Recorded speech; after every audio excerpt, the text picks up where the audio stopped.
আসসালামু আলাইকুম সবাইকে। আশা করি সবাই ভালো আছেন। আমরা আল্লাহর রহমতে আলহামদুলিল্লাহ ভালো আছি। তো সকালে উঠেই কিন্তু একটু আজকে বাইরে চলে আসলাম কোরবানির গরুটা দেখার জন্য। কারণ গতকাল রাতে গরুটা এনেছে, তখন একবার দেখেছিলাম দিনের আলোয়, আরেকবার দেখে নিলাম।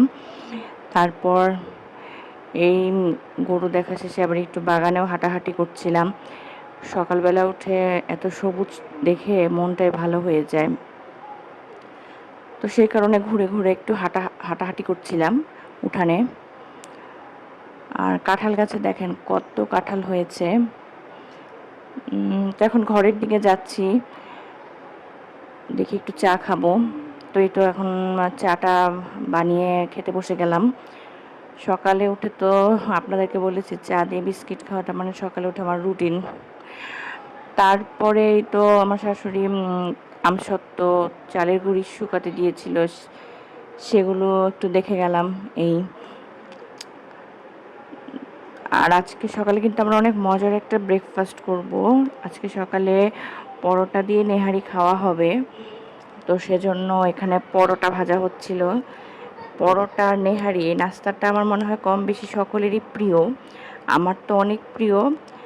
আমার ফ্যামিলির সবাই এটা পছন্দ করে, মানে আমার হাজবেন্ড, আমার মেয়ে, আমার ছেলে। তো আমার মেয়ের আরও বেশি পছন্দ। সে মানে নেহারি পেলে একাই খেয়ে ফেলবে নাস্তাটা। তারপরেই তো সবাই মজা করে ব্রেকফাস্টটা করে নিলাম।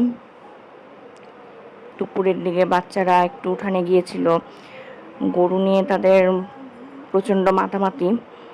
সবাই মিলে গরু দেখছিল। আর ওখানেই মানে আড্ডা, গরুর আশেপাশেই সবার আড্ডা জমে উঠেছিল। ছোট বাচ্চাদের না এগুলোতেই খুশি, যে কখন গরু আসবে, গরুকে দেখব, গরুর সাথে একটু হই হুল্লোড় করব। তো আমার ছেলে আর তার কাজিন মিলে কিন্তু গরুকে একটু পর পর খাবার দিচ্ছিল, মানে যতক্ষণ তারা ছিল তারা একটু পর পর ঘাস লতাপাতা এনে এনে গরুকে খালি দিচ্ছিল। আবার একটু দূর থেকে দেয়, কারণ একটু ভয় ভয়ও পায় যদি গরু উঠে বা গুঁতো টুতো দেয় সেটা নিয়ে টেনশন। এভাবেই ওরা আর কি কোরবানির মজাটা নিচ্ছিল। তারপরেই তো একটু এসে ওদেরকে আম কেটে দিলাম, যে তোমরা এখন একটু আম খাও। আম কাঁঠালের সিজনে তো এরকমই একটু পরপরই ফলের সমাহার। তো ওদেরকে খাওয়া টাওয়া শেষ করিয়ে বললাম যে তোমরা এবার গোসল টোসল সেরে ফেলো। আর এক জায়গায় আসলে না ওরা একদম মানে রুটিনের বাইরে চলে যায়, এইটা করব না এখন না পরে, এগুলো বলতে থাকে। আর এই যে এটা গিফট পেয়েছে আমার ছেলে, খেলাধুলা করছে। এদিকে দুপুরের রান্না বান্নারও আয়োজন চলছিল। তো এইভাবে আর কি দুপুরে খাওয়া দাওয়াটা আমরা সবাই সেরে নিলাম।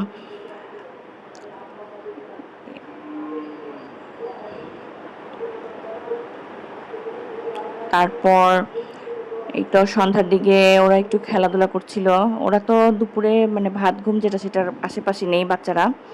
আর সন্ধ্যার দিকে ওদের জন্য একটু বাইরে থেকে নাস্তা নিয়ে আসা হয়েছিল, চিকেন ফ্রাই আর হচ্ছে ফ্রেঞ্চ ফ্রাই।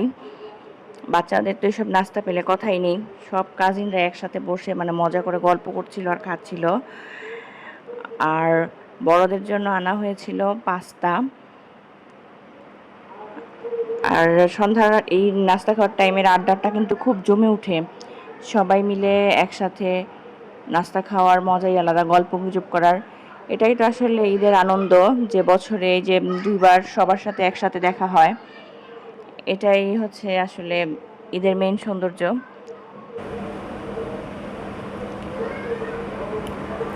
এই ড্রেসগুলো আমার বড় যা বানিয়ে আনলো, কালকে টেইলার্স থেকে উঠালো। ওনার ঈদের জন্য এই ড্রেসগুলো বানাতে দিয়ে গিয়েছিল। তা আমরা আবার একটু ড্রেসগুলো দেখে নিচ্ছিলাম, যে ড্রেসগুলো একটু দেখান ভাবি সুন্দর হয়েছে। এই ড্রেসটা কিন্তু বাটিকের, একটু সিল্ক টাইপের কাপড়, আর এটা হচ্ছে কটনের একটা ড্রেস। ভাবি আবার লেস কিনে আর কি নিচে লেসিং করেছে। তো ড্রেসগুলো খুব ভালো লাগছিল দেখে। ভাবি সম্ভবত ঈদের মধ্যে এই দুইটার যে কোনো একটা পরবে সকালবেলা। আর নতুন জামা কাপড় না দেখতেও ভালো লাগে, মানে ঈদের আগে সবার ড্রেস দেখবো যে আপনি কি নিলেন আমি কি নিলাম। এই ড্রেসটা দেখতে তো খুবই ভালো লাগছিল। এটার নিচটা পুরোটা চিকেন কারির কাজ করা, আর কালারটা কিন্তু খুব সুন্দর। এখনকার দিনে এই ল্যাভেন্ডার কালারটা খুব চলছে, মানে ট্রেন্ডে আছে আর কি। তো সবগুলো ড্রেসই খুব ভালো লাগলো ভাবির, দেখলাম।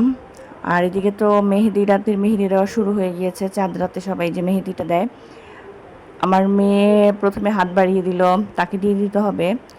আর মেহেদিগুলো দিয়ে দিচ্ছিল আমার মেঝো জায়ের বড় মেয়ে। তারপর এখানে বাজি টাজি নিয়ে আসা হয়েছে, পটকা, এগুলো দিয়ে রাতে তারা আনন্দ ফুর্তি করবে। নইলে নাকি ঈদ ঈদই মনে হয় না আগের দিনে আতশবাজি না ফুটালে। তো সবাই উঠানে জড়ো হয়েছে রাত্রেবেলা, এখন প্রায় 12টার মতন মনে হয় বাজে।